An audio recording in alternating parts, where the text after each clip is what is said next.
السلام علیکم ورحمۃ اللہ وبرکاتہ۔ اعوذ باللہ من الشیطان الرجیم، بسم اللہ الرحمن الرحیم۔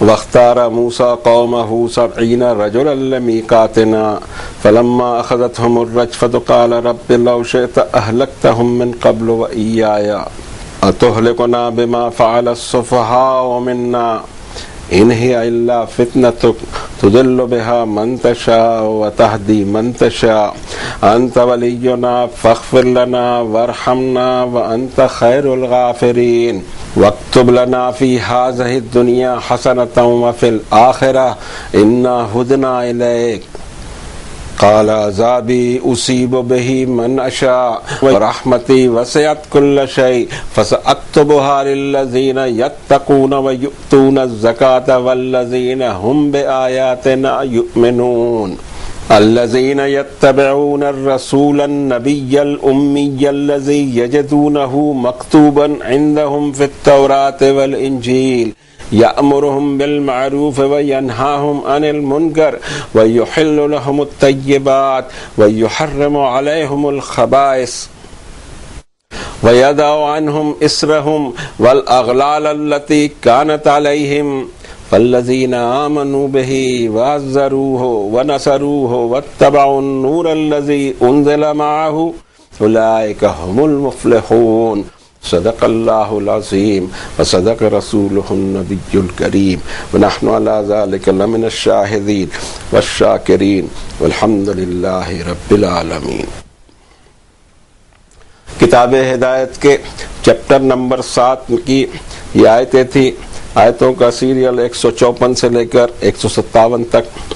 اب کوشش کرتے ہیں کہ اس کے معنی سے ہم قریب ہو سکیں اور ہمارے لیے اس میں کیا پیغامات اور ہمارے لیے اس میں کیا ڈائریکشنز موجود ہے اس کو ڈسکور کریں اور اس طرح سے اپنی زندگی، اپنے دل، دماغ، ذہن کو، اپنے اخلاق کو سنوارنے کی کوشش کریں۔ ترجمانی میں یہ ہوگا کہ حضرت موسیٰ نے اپنی قوم کے 70 مردوں کو چنا ہمارے میقات، ہمارے اپوائنٹڈ ٹائم اور پلیس پہ آنے کے لیے۔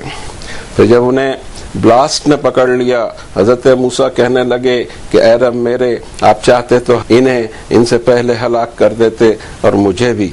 کیا آپ یہ چاہ رہے ہیں ہم میں بے وقوفوں کے گناہ کے خاطر آپ ہمیں ہلاک کریں گے؟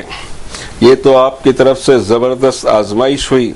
آپ چاہیں اس کو گمراہی میں پڑا رہنے دیں اور جس کو چاہیں ہدایت عطا فرمائیں۔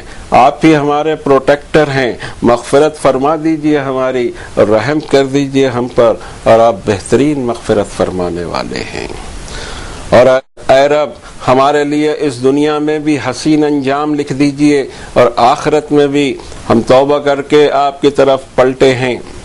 رب تعالیٰ نے فرمایا کہ میرا عذاب جس پر میں چاہوں ڈالوں، جبکہ رحمت میری ہر چیز کو گھیرے ہوئے ہے۔ میں ضرور لکھ دوں گا میری رحمت کو ان لوگوں کے لیے جو پرہیزگاری والا جیون گزارتے ہیں اور جو چیریٹیبل کام کرتے ہیں، اور وہ لوگ جو ہماری آیتوں پر ایمان رکھتے ہیں، وہ لوگ جو فالو کریں گے الرسول النبی الامی کو، تورات اور انجیل میں جس کا تذکرہ وہ پاتے ہیں لکھا ہوا۔ اس نبی کی شان یہ ہے کہ وہ گائیڈ کرتے ہیں ریزنیبل چیزوں کی طرف اور منع کرتے ہیں انسانیت کو منکرات اور کاؤنٹر آف ریزن چیزوں سے، اور لافل ٹھہراتے ہیں انسانیت کے لیے پاکیزہ چیزیں اور ان لافل قرار دیتے ہیں انسانیت کے لیے خبیث چیزوں کو، بری چیزوں کو۔ اور اس انسانیت نے جو بوجھ اپنے سر پہ ڈال رکھے ہیں ان کو ہٹاتے ہیں، اور جو کڑے انہوں نے اپنی گردن میں غلامی کے پہن لیے اس کو بھی کھول دیتے ہیں۔ سو جو لوگ ایمان لائیں گے اس نبی صلی اللہ علیہ وسلم پر، اس کے مشن میں اس کو تقویت دیں گے اور اس کی ہیلپ کریں گے اور فالو کریں گے اس نور کو جو ان پر نازل کیا گیا، یہی لوگ فلاح پائیں گے۔ یہ تھا ان آیات بینات کی ترجمانی کی ایک کوشش، اللہ قبول کرے۔ اب ہم دیکھتے ہیں کہ کیا فرمایا گیا۔ نفس مضمون تو ہمیں معلوم ہے کہ کہاں سے چلا آ رہا ہے۔ حضرت موسیٰ کا وہ ایکسوڈس ہو گیا فرعون سے اور پورے بنی اسرائیل کا ایجپٹ سے نکل کر پھر وہ سینائی کے صحرا میں ہیں۔ اور اس صحرا میں ان کی تربیت ہو رہی ہے، ان کا ڈیولپمنٹ ہو رہا ہے، اس لیے کہ صدیاں گزر گئی ان کو غلامی کی زندگی گزارتے ہوئے ایجپٹ میں، اور اب ان سے کام لینا ہے ایسا زبردست جو صدیوں تک بلکہ ملین یعنی کہا جا سکتا ہے کہ 2 سے 3 ہزار سال تک اسی کے پاس دنیا کی امامت اور قیادت رکھا اللہ نے. اور یہ ہم اپنی طرف سے نہیں کہہ رہے ہیں، یہ قرآن شریف کی آیت ہے. 32 نمبر کی سورت شریفہ میں 24 نمبر کی آیت میں اللہ تعالیٰ فرماتے ہیں کہ وَجَعَلْنَا مِنْهُمْ أَئِمَّةً يَهْدُونَ بِأَمْرِنَا لَمَّا صَبَرُوا وَكَانُوا بِآيَاتِنَا يُوقِنُونَ، اور ہم نے انہیں امام بنا دیا، لیڈر بنا دیا، گائیڈ کرتے تھے وہ ہمارے امر کی طرف، اور یہ ڈگری اس وقت دی جب وہ صبر پر قائم رہے اور ہماری آیتوں پر یقین رکھتے رہے. ہم دیکھ چکے ہیں کہ حضرت موسیٰ کی قیادت میں، ان کی سرکردگی میں کس طرح انہوں نے صبر کیا. واقعی وہ صبر جمیل تھا اور صبر کل تھا. صبر ایسا نہیں کہ چھلک رہا ہو پیالہ، بلکہ مکمل صبر کیا، اور پھر اللہ تعالیٰ نے ان کو وہ پوزیشن دی کہ ہزاروں سال بھی کہہ سکتے ہیں کہ وہ امام آف دی ورلڈ رہے. اور پھر اللہ تعالیٰ نے شروع میں ہی سورۃ البقرہ میں فرمایا یا بنی اسرائیل اذکروا نعمتی التی انعمت علیکم وانی فضلتکم علی العالمین. اے بنی اسرائیل، میں نے جو تم پر انعام کیا اسے بھولنا مت کبھی، اور میں نے تمہیں پریفرنس دیا سارے جہانوں پر. زبردست ان کو اللہ تعالیٰ نے پریفرنس دیا تھا، اور وہ صدیوں تک رہا. پھر آگے چل کے یہ بھی بتایا جا رہا ہے کہ کیوں چھینا کیوں گیا. یہ بہت ضروری چیز تھی کہ اب جو نئی امت قائم ہو رہی ہے حضرت محمد صلی اللہ علیہ وسلم کی قیادت میں، تو پہلے کے لوگوں کے ساتھ اللہ نے کیا حشر کیا، ان کے گناہ کیا تھے، اور ان سے کیا چھینا گیا یا ان کو کیا دیا گیا تھا، اس کی پوری تفصیل بھی. اور سیم وعدے ہم پر بھی پورے ہوئے، اور اس کے بعد اسی سطح پر ہم آ گئے جس سطح پر یہودی تھے، اور آج وہ ہمیں اس کا پیمنٹ کرنا پڑ رہا ہے. آج بھی ضرورت ہے کہ قرآن شریف سے ہمارے انجام کو دیکھیں، جس کے فورکاسٹنگ بیان کر دی گئی ہے کہ کیا ہونے والا ہے، مگر ہماری توجہ قرآن شریف پہ نہیں ہے. عوام تو عوام، خواص کے بھی مطالعے سے قرآن شریف نکلا ہوا ہے. کسی کو معلوم ہی نہیں کہ دنیا میں اب کیا ہونے والا، اور اس کی پہلے سے ہی پیش خبری دی جا چکی ہے. حدیث شریف میں فرمایا کہ آگے آنے والے حالات کا بھی اس میں تم کو تذکرہ ملے گا، تاکہ تم اپنے آپ کی سیف سائٹ کر سکو. مصر میں غلامی کے دور میں ایسی پوزیشن نہیں تھی کہ کوئی کتاب اتاری جائے اور جس پر ان کو مجتمع کیا جائے. اس لیے صحرائے سینا میں سب سے پہلے تو کمانڈمنٹس اترے تختیوں پر، اس کے بعد حضرت موسیٰ کو وہ تورات شریف دی گئی. جستہ جستہ کس طرح دیا ہمیں نہیں معلوم، لیکن جو قرآن شریف کے کا طرز تھا وہی کچھ طرز رہا ہوگا. اور طور پر ان کو بلایا جاتا تھا تربیت کے خاطر، اور کچھ ایسا دکھائی دے رہا تھا کہ ان کچھ قوم میں ڈاؤٹ جاتا کہ طور پہ جاتے ہیں کیا احکامات لاتے ہیں، ہم تو گواہ نہیں ہیں اس کے. تو اس پوزیشن کے لیے انہوں نے 70 آدمیوں کو چنا کہ طور پر وہ چلیں، لیکن انہوں نے فرمائش اس طرح بیہودہ فرمائش کی کہ پھر اس کا انجام کیا ہوا اس کا ذکر آیا، بہت پہلے آ چکا ہے سورۃ البقرہ میں. اور فرمائش یہ تھی کہ وَإِذْ قُلْتُمْ يَا مُوسَىٰ لَن نُؤْمِنَ لَكَ حَتَّىٰ نَرَى اللَّهَ جَهْرَةً فَأَخَذَتْكُمُ الصَّاعِقَةُ وَأَنْتُمْ تَنظُرُونَ. اور جب تم نے حضرت موسیٰ سے یہ فرمائش کی کہ ہم آپ کی مانیں گے نہیں جب تک ہم اللہ کو اوپنلی دیکھ نہ لیں، اور تمہاری اس بیہودہ فرمائش کے سبب تم کو ایک بلاسٹ نے پکڑ لیا اور تم دیکھتے ہی رہ گئے. یہ انجام بنا بیہودہ فرمائش کا. لیکن دور تربیت جاری تھا، اس لیے اللہ نے جب معافی مانگی انہوں نے تو معاف بھی کیا. اب ایک سوال پیدا ہوتا ہے کہ یہ آئے ہیں یہاں یہ دیکھنے کہ کیا ہو رہا ہے، اور یہی ان کی وفات ہو جائے یا یہ ہلاک ہو جائیں یا کوئی ایسی صورتحال بنے تو اور قوم کو ڈاؤٹ بڑھ جائے گا. حضرت موسیٰ اس شش و پنج میں پڑ گئے، اور پھر اس کا اظہار ان سے اس طریقے سے ہوا کہ قال رب لو شئت اہلکتہم من قبل و ایائی. یہ واقعہ اس سے پہلے ہی پیش آ جاتا اور پھر اس میں میں بھی ہلاک کر دیا جاتا تو کوئی بات نہیں تھی، مگر یہ جو ہوا چند بیوقوفوں کی وجہ سے یہ آپ کی طرف سے ایسی زبردست آزمائش ہے کہ اس آزمائش میں آدھے تو کھڑے ہوں اور آدھے ضائع ہو جائیں. تضل بہا من تشاء، آپ چاہیں گے اس کو ہدایت دیں، آپ چاہیں اس کو گمراہی میں پڑے رہنے دیں. یہ ایک زبردست آپ کی طرف سے آزمائش ہے. اب ایسی صورت میں انت ولینا، آپ ہی ہمارے ولی ہیں، آپ ہی ہمارے پروٹیکٹر ہیں، آپ ہی ہمارے کام بنانے والے ہیں، مغفرت فرما دیجئے ہماری اور ہم پہ رحم فرمائیے، اور آپ بہترین مغفرت فرمانے والے ہیں۔ اور دعا کو اور انہوں نے کیری فارورڈ کی عادت ہے موسیٰ نے، اور دعا کرتے ہیں کہ وَاكْتُبْ لَنَا فِي هَٰذِهِ الدُّنْيَا حَسَنَةً وَفِي الْآخِرَةِ إِنَّا هُدْنَا إِلَيْكَ، یا اللہ ریزرو کر دیجئے، لکھ دیجئے ہمارے نام سے اس دنیا میں بھی حسین انجام اور آخرت میں بھی ہم توبہ کر کے پلٹے ہیں آپ کی طرف۔ یہ کلمات تھے توبہ کے، اور یہ کلمات تھے رجوع کے، کہ جس کے جواب میں اللہ تعالیٰ فرماتے ہیں کہ قال عذابی اصیب بہ من اشاء، موسیٰ یاد رکھو میرا عذاب میں جس پر چاہوں ڈالوں، ورحمتی وسعت کل شیء، اور میری رحمت تو ہر چیز کو گھیرے میں لیے ہوئے ہے۔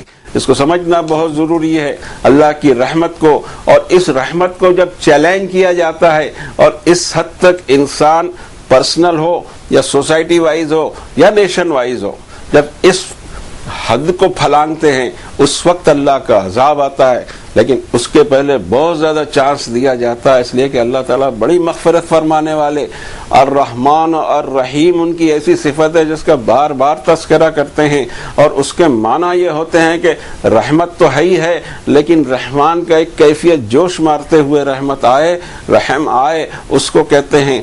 اور سورہ انعام کی آیت نمبر 54 میں اللہ تعالیٰ فرماتے ہیں وَإِذَا جَاءَكَ الَّذِينَ يُؤْمِنُونَ بِآيَاتِنَا فَقُلْ سَلَامٌ عَلَيْكُمْ كَتَبَ رَبُّكُمْ عَلَى نَفْسِهِ الرَّحْمَةَ أَنَّهُ مَنْ عَمِلَ مِنْكُمْ سُوءًا بِجَهَالَةٍ ثُمَّ تَابَ مِنْ بَعْدِهِ وَأَصْلَحَ فَأَنَّهُ غَفُورٌ رَحِيمٌ۔ یہاں خطاب حضرت نبی کریم صلی اللہ علیہ وسلم کو ہے کہ نبی صلی اللہ علیہ وسلم جب آپ کے پاس وہ لوگ آئے جو میری آیتوں پر ایمان رکھتے ہوں، آپ ان کو سلام کیجئے اور ان کو یہ بتائیے کہ تمہارے رب نے رحمت کرتے رہنا اپنے آپ پر لازم کر دیا ہے، اور تم یاد رکھو کہ تم میں سے نادانی اور جہالت میں کوئی برا کام کر جائے اور اس کے بعد توبہ کرے اور سدھر جائے تو اپنے رب کو بڑی مغفرت والا اور رحم والا پائے گا۔ رب کی یہ شان ہے، وہ بار بار مغفرت کر دیتے ہیں، وہ حلیم ہیں۔ حلیم ایک ایسا لفظ ہے، ہم وہ پکانے والی کھچڑے والی چیز میں اس کو لے جاتے ہیں، لیکن یہ عربی کا لفظ ہے اور بہت زیادہ معنی خیز ہے۔ کسی کے گناہ پر، خطا پر اس کو سزا دینے کی پوری قدرت رکھنے کے باوجود اسے معاف کر دینے والا، اور بار بار حرکتیں کرے، سزا پہ قدرت ہو پھر بھی اس کو چانس دیے چلے جانا، لیکن جب ان سارے چانسز پر کہیں سدھرتا نہیں آدمی یا قوم یا نیشنز، تو پھر وہ عام تباہی آتی ہے۔ اب اس طرف پلٹتے ہیں واپس۔ اب اس دعا کی قبولیت میں اللہ تعالیٰ فرماتے ہیں فَسَأَكْتُبُهَا لِلَّذِينَ يَتَّقُونَ، موسیٰ میں اس کو ریزرو کر دوں گا، میں لکھ دوں گا کہ میری رحمت کو ان لوگوں کے لیے جو تقوی والا جیون گزاریں گے، کانشیس لائف گزاریں گے، اللہ کے سزا سے ڈرتے ہوئے لائف گزاریں گے، جہنم کی آگ کے سے ڈرتے ہوئے، اور سزا سے ڈرنے کا بھی ایک نیا فلسفہ نکلا ہے کہ اللہ کی سزا سے، اللہ سے کیوں ڈریں؟ ارے اتنا مائٹی ہے وہ، اتنا طاقتور ہے۔ ہاں لالچ بھی ہونی چاہیے انسان کو اور خوف بھی ہونا چاہیے۔ اُدعوا ربکم تضرعا خفیہ، تمہارے رب کو گڑ گڑاتے ہوئے آہ و زاری کے ساتھ اور چپ کے پکارو، دونوں صفت اس کے اندر ہے، لالچ کے بھی ساتھ پکارو اور خوف کے ساتھ بھی پکارو، تب جا کے بیلنس رہتی ہے گاڑی بابا۔ کہیں ایسا نہیں ہے کہ بس خوف ہی کھاتے رہو، اس کے انعام کی طرف بھی دیکھو، تضاع بھی ہونی چاہیے اس کے انعام کی، اور اس کے عذاب کا ڈر بھی ہونا چاہیے، دونوں چیز سائملٹینسلی چلے گی تب جا کے بات بنے گی۔ میں لکھ دوں گا میری رحمت کو ان لوگوں کے لیے جو کانشیس لائف گزارتے ہیں، چیریٹیبل کام کرتے ہیں اور ہماری آیتوں پر ایمان رکھتے ہیں۔ یہ زکوٰۃ کے بارے میں سمجھنے کی ضرورت ہے۔ زکوٰۃ کو سب وہ رمضان میں ہم 2.5% دے دیتے ہیں، بڑا احسان کرتے ہیں ہم اللہ پر یا پتہ نہیں کس پر، لیکن وہ ایک تو 2.5% منیمم ہے، یہ یاد رکھیے۔ اب نماز میں منیمم پہ کھڑے رہتے ہیں، ہمیشہ فرض نماز پڑھ کے ختم، سنتیں بھی پڑھتے ہیں، نوافل بھی پڑھتے ہیں، کیوں؟ You don't want to be on border line. لیکن زکوٰۃ میں ہم نے دیکھا ہے کہ بارڈر لائن پہ رہنا ہر کوئی پسند کرتا ہے۔ دس از ویری رانگ، چھوٹ تو بہت ہے جتنا چاہیں دے سکتے ہیں، لیکن کم سے کم اتنا تو دینا ہے ورنہ حساب لے لیا جائے گا۔ یہ وہ ہم بتا سکتے ہیں آپ کو کہ جو ہمارا ذہن کام کرتا ہے وہ زکوٰۃ کے تعلق سے یہ۔ دوسری بات یہ کہ زکوٰۃ اس چیریٹیبل ورکس کو ہی اللہ تعالیٰ نے زکوٰۃ کہا ہے، اور اتنی زیادہ اس کو اہمیت ہے کہ شرک کے بعد میں جو احکامات آئے ہیں اللہ کی عبادت کی جائے، اور اس کے بعد والدین کے حسن سلوک کے بعد میں جو لسٹ آتی ہے اس میں یہ چیریٹیز پہلے آتی ہیں۔ اس کو سمجھنے کی ضرورت ہے، کن چیزوں کو اللہ تعالیٰ نے کتنا مقام دیا ہے، کیسے اس کو ایمفیسائز کیا ہے، اور کن گناہوں سے ہم کو وارن کیا ہے، یہ ہمارے دھیان میں اس وقت تک نہیں آ سکتا جب تک کتاب اللہ ہمارے پاس موجود نہ ہو۔ اور شروع میں سورۃ البقرہ میں اللہ تعالیٰ نے فرمایا لیس البر ان تولوا وجوہکم قبل المشرق والمغرب، کوئی سا بھی حلیہ بنا لو، یہ کوئی نیکی نہیں ہے، نیکی کی وہاں پورا چارٹ دیا گیا، آپ ڈھونڈیے اور پڑھیے۔ سورۃ البقرہ 2 نمبر کی سورت میں 177 نمبر کی آیت ہے، اس میں پوری لسٹ ہے اور اس میں ایک سیکوینس ہے، اس سیکوینس کو مینٹین کرنا ہے۔ اس سیکوینس کو ہم نے گڑبڑ کر دیا ہے، اس لیے ہمارا کام بن نہیں رہا ہے، صدیاں ہو گئی ہمارا کام بگڑا ہوا ہے۔ سیکوینس وہی ہونی چاہیے جو اللہ کی کتاب کہتی ہے، اور اسی چیز کو آخر میں پھر دوہرا دیا۔ ہمیں یاد ہے یہ سورت اور ہم پڑھتے بھی ہیں دن میں کئی بار، مگر اس کے باوجود نہ سمجھتے ہیں نہ عمل کرتے ہیں۔ سمجھیں گے نہیں تو عمل کیا ہوگا؟ اور وہ ہے سورہ ماعون۔ فرماتے ہیں رب تعالی بسم اللہ الرحمن الرحیم ارأیت الذی یکذب بالدین، کیا غور کیا آپ نے اس شخص پر جو دین اسلام کی تکذیب کرتا ہے، اس کو عمل نہیں کرتا؟ فذلک الذی یدعو الیتیم، یہ وہی شخص ہو سکتا ہے جو یتیموں کو دور کرے گا اپنے آپ سے، دھکا دے گا۔ چیریٹی آئی یہاں، اول ہے چیریٹی، بہت سوچنے کی بات ہے۔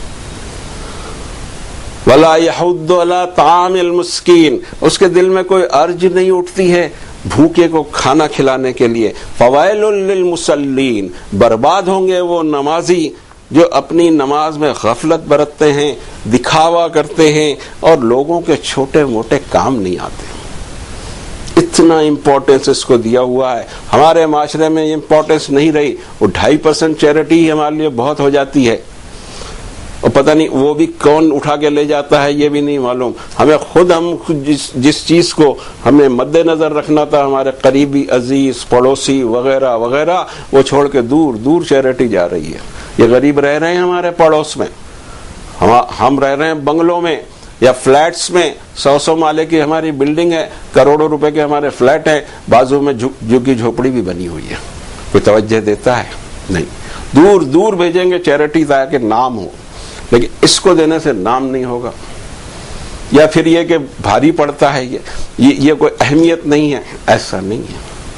وَيُطْعِمُونَ الطَّعَامَ عَلَىٰ حُبِّهِ مِسْكِينًا وَيَتِيمًا وَأَسِيرًا، اللہ کی محبت چاہنے کے لیے کھانا کھلاتے ہیں، فیڈ کرتے ہیں یتیم کو، مسکین کو، پھنسے ہوئے آدمی، سب ہماری کیٹیگری دور کر دی گئی ہے۔ قرآن شریف ہم سے چھین لیا گیا کہ تم کو نہیں سمجھتا، ہم کو سمجھتا، ہم بتائیں گے ویسا عمل کرو، اور یہیں سے ساری بات بگڑی ہوئی ہے۔ پھر اسی دعا کو جو قبول فرمائی گئی طور پر حضرت موسیٰ سے، اس کی قبولیت میں کور کر لیا اللہ نے قیامت تک کے لوگوں کے لیے۔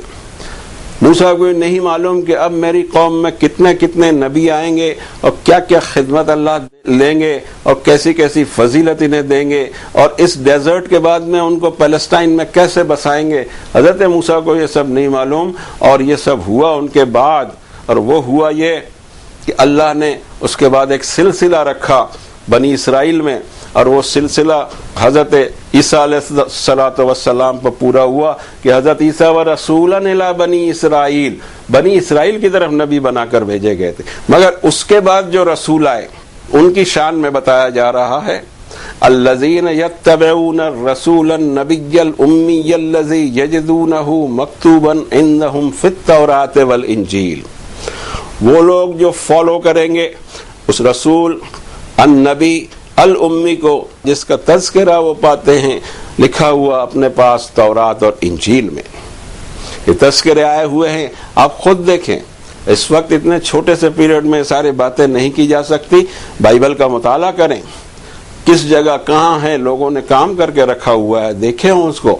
مفسرین نے بھی کام کیا ہے کہ کون سے ورسز ہیں بائبل میں جو یہ بتاتے ہیں کہ ایک نبی صلی اللہ علیہ وسلم آئیں گے، اور ان کی شان بھی بتائی جا رہی ہے. اور سب سے بڑی شان ان کی یہ بتائی گئی کہ خداوند اس کے منہ میں اپنا کلام ڈالے گا. یہ حضرت رسول کریم صلی اللہ علیہ وسلم کے آنے کے بھی 2-3 ہزار سال پہلے کہہ دیا تھا.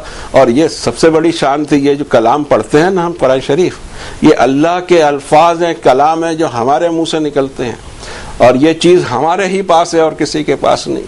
بس لیکن ہم کو روک دیا گیا کہ سمجھنا نہیں. اتنی خوبصورتی سے روکا گیا ہے، وہ تمہارا کام نہیں، وہ ہمارا کام ہے. اچھا، کوئی ایجنسی بانٹ کے رکھی آپ کو اللہ نے، انسانوں کے لیے اتارتا ہے کتاب، اس میں آپ ٹھیکیداری جتاتے ہیں. یہ پھر اس کا انجام یہ دکھائی دیتا ہے. پوری دنیا میں کیا حالت ہے دیکھ لیجئے آپ. کسی کو قرآن شریف نہیں معلوم، دین شریف پورا معلوم، لپسٹک سے لے کر کے نیل پالش تک مسئلے معلوم، کپڑوں کے اس کے دنیا بھرے کے. ٹیلرنگ شاپ بھی لگی ہوئی ہے، باربر شاپ بھی لگی ہوئی ہے. نہیں معلوم تو اللہ کی کتاب نہیں معلوم، باقی سب معلوم. اب کیا ہوگا مجھے تو نہیں پتا کہ سب دین شریف پورا معلوم، کتاب اللہ شریف نہیں معلوم. اب حساب کائے پہ ہوگا؟ کسی دوسرے کی کتاب پہ ہوگا کہ اللہ کی کتاب پر ہوگا. پھر اس نبی صلی اللہ علیہ وسلم کی شان یہ ہے کہ اس انسانیت کو وہ گائیڈ کرتے ہیں معروف چیزوں کی طرف، نارمل چیزوں کی طرف، ریزنیبل چیزوں کی طرف، اور روکتے ہیں، منع کرتے ہیں انسانیت کو کاؤنٹر ٹو ریزن باتوں کے لیے. اور ان پر پاکیزہ چیزیں جو رب نے ان کے لیے بنائی تھی اس کو حرام کرنے والا ہوتا کون ہے؟ رب تعالیٰ بہت خفا ہوتے ہیں.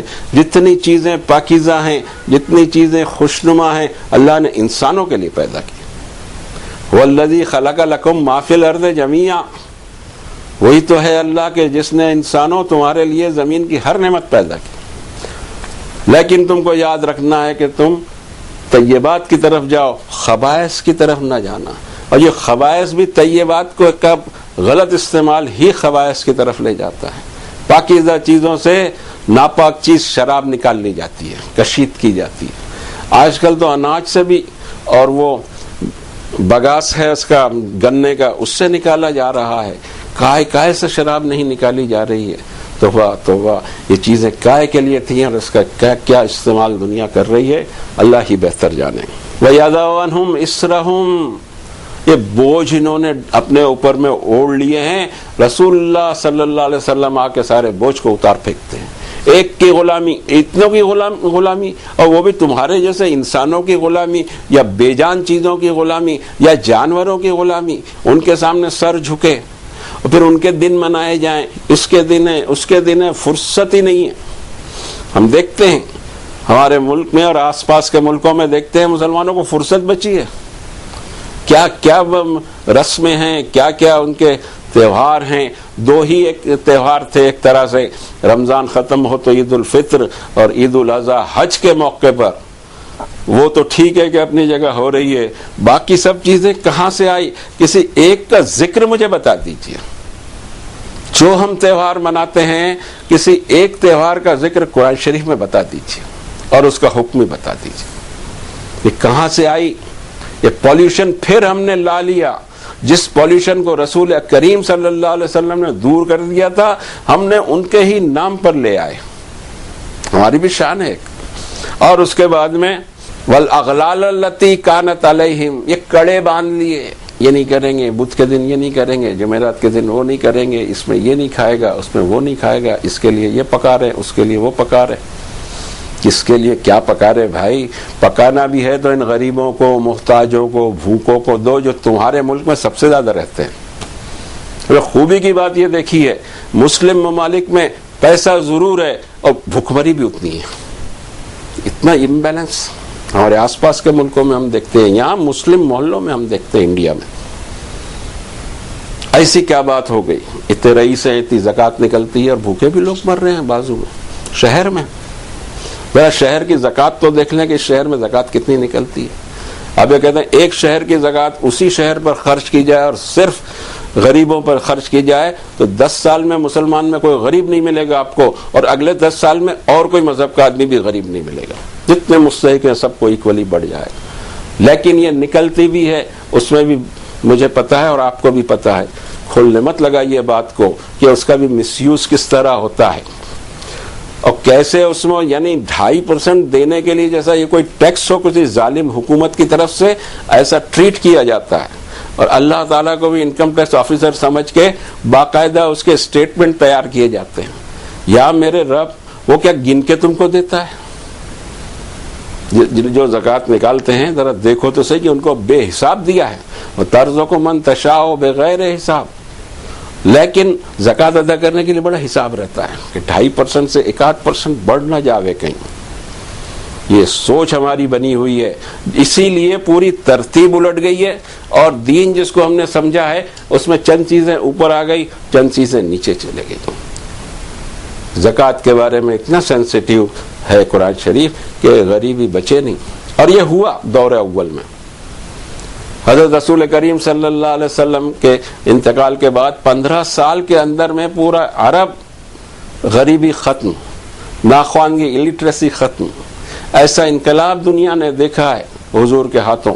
پھر یہی لوگ جو حضور کا نام لے رہے ہیں کس درجے کہاں چلے گئے؟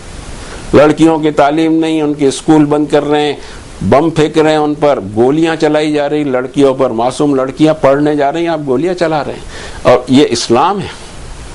ویری نائس، ویری گڈ اسلام. کہاں سے ان کو یہ سب آ گیا؟ کیسے آ گیا؟ دور اول میں کیا تھا، حضور کے ٹائم میں کیا تھا، اور اب کیا ہو رہا ہے؟ تو رب تعالیٰ فرماتے ہیں فَالَّذِينَ آمَنُوا بِهِ، اس رسول صلی اللہ علیہ وسلم پر ایمان لائیں گے، وَعَزَّرُوهُ، اور ان کے مشن میں ان کو تقویت پہنچائیں گے، وَنَصَرُوهُ، اور ان کی مدد کریں گے، اور اس نور کو فالو کریں گے جو ان کے اوپر نازل کیا گیا. یہی لوگ کامیاب ہوں گے. اللہ نے اپنی کتابوں کو نور کہا ہے، اور صرف قرآن شریف کو نہیں، ہر کتاب کو.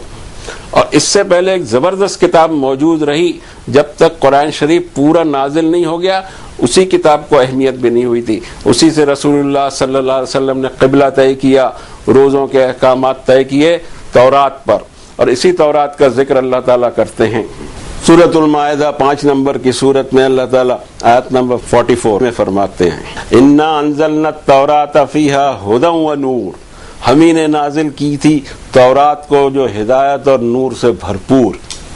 اور یہی چیز قرآن شریف کے بارے میں فرمایا اللہ تعالیٰ نے قد جاءکم من اللہ نور وکتاب مبین یہدی بہ اللہ من اتبع رضوانہ سبل السلام ویخرجہم من الظلمات الی النور باذنہ ویہدیہم الی صراط مستقیم. اے انسانوں، تمہارے پاس اللہ کی طرف سے نور، ڈیوائن لائٹ اور کتاب جو اوپن اسٹیٹمنٹ والی ہے آ چکی ہے. اس کتاب کے ذریعے اللہ گائیڈ کرتا ہے ہر اس شخص کو جو اللہ کی رضوان کو فالو کرنا چاہے، اور اس کو گائیڈ کرتا ہے سبل السلام کی طرف، سیفٹی والے راستے کی طرف، اور انہیں کنٹینیوسلی نکالتے رہتا ہے اندھیروں سے نور کی طرف اپنے اذن سے، اور انہیں صراط مستقیم کی طرف گائیڈ کرتے رہتا ہے. تورات کو بھی نور فرمایا اور قرآن شریف کو بھی نور فرما رہے ہیں. اور اس سے پہلے یہ بھی بتا دیا کہ یہ تورات ہی اسی کے احکامات چلا کرتے تھے. 11 نمبر کی سورت میں 17 نمبر کی آیت میں اللہ تعالیٰ فرماتے ہیں وَمِن قَبْلِهِ كِتَابُ مُوسَىٰ إِمَامًا وَرَحْمَةً، اس قرآن شریف کے پہلے حضرت موسیٰ والی کتاب ہی گائیڈ بک تھی اور رحمت. اور جب ایک ایڈیشن دوسرا وہ آ گیا جو فائنل ہے، ساتھ و ساتھ جس کی اوریجنلٹی قیامت تک قائم رہے گی. آج تورات اور انجیل یا جو بھی چیزیں ہوں اپنی اوریجنل زبان میں نہیں ہیں. تورات ہبرو میں نازل ہوئی تھی، ہبرو بھاشا دنیا سے لگ بھگ ناپید ہو چکی تھی، اب جا کے کوشش کی جا رہی ہے اس کو زندہ کرنے کی. اور اسی طرح ارامک میں انجیل تھی، وہ بھی اب ختم ہو گئی. اب جو انجیل ہمیں ملتی ہے سب سے اولڈسٹ وہ ملتی ہے گریک زبان میں. حضرت عیسیٰ علیہ السلام یونانی نہیں تھے بلکہ آپ پیلسٹینین تھے. تو ظاہر ہے کہ فلسطین کے اس زمانے کی جو زبان ہوگی وہ اس میں نازل ہوئی ہوگی انجیل. اوریجنل نسخے کھو گئے ہیں، جبکہ الحمدللہ ثم الحمدللہ قرآن شریف پہلے دور سے رائٹنگ کی شکل میں، بک کی شکل میں موجود ہے. اور حضرت عثمان کا نسخہ بھی آج تک دنیا میں موجود ہے. 2 نسخے موجود ہیں الگ الگ جگہ، ایک ماسکو میوزیم میں رکھا ہے، ایک قاہرہ میوزیم میں رکھا ہے. اور یہ دلیل ہے اس کی، اور پوری دنیا نے اس کو 92 سال تک محنت کی ہے، اور یہ نتیجہ نکالا ہے کہ پوری تاریخ انسانیت میں جب سے قرآن شریف نازل ہوا اور جیسے بھی چھپتا رہا، چھپائی میں بھی کوئی فرق نہیں ہے، کوئی لفظ ادھر سے ادھر نہیں، کوئی آیت ادھر سے ادھر نہیں۔ کیا یہ میریکل نہیں ہے اللہ کی طرف سے؟ اور یہی کچھ ہے فائنل، کہ یہ کتاب ہی فائنل اب قیامت تک رہے گی، کسی نبی کی ضرورت نہیں، کسی کتاب کی اب ضرورت نہیں۔ رسول کریم صلی اللہ علیہ وسلم آخری نبی آ چکے ہیں، آخری کتاب اتر چکی ہے، اب بچا کوئی ایونٹ ہے تو وہ ایک ہی ہے، وہ ہے قیامت۔ تو کیا ہم قیامت کے انتظار میں ہیں؟ اس سے پہلے کہ یہ سب ہو ہم سدھر جائیں، اللہ کی طرف پلٹیں، گناہوں سے معافی مانگیں، بڑی مغفرت کرنے والا ہو، کیسے بھی بڑے بڑے گناہ ہو جائیں، لا تقنطوا من رحمت اللہ، اللہ کی رحمت سے مایوس ہونے کی ضرورت نہیں، ان اللہ یغفر الذنوب جميعا، اللہ سارے گناہ معاف کر سکتا ہے، شرط اس کی یہ ہے کہ خلوص دل سے پلٹ کے کوئی آئے توبہ کرے۔ اللہ معاف فرما دیں ہمارے گناہوں کو، خطاؤں کو، اور دور بھاگ گئے تھے ہم قرآن شریف سے اور خوب بوجھ اپنے اوپر لاد لیا تھا، ان سارے بوجھوں کو ہم اتار پھینکیں، اور جو کتاب اللہ ہمیں کرنے کے کام دیتی ہے وہ کرتے رہیں، جو نہ کرنے کے کام دیتی ہے وہ نہ کریں، اسی میں ہماری خیریت ہے، اسی میں نجات ہے۔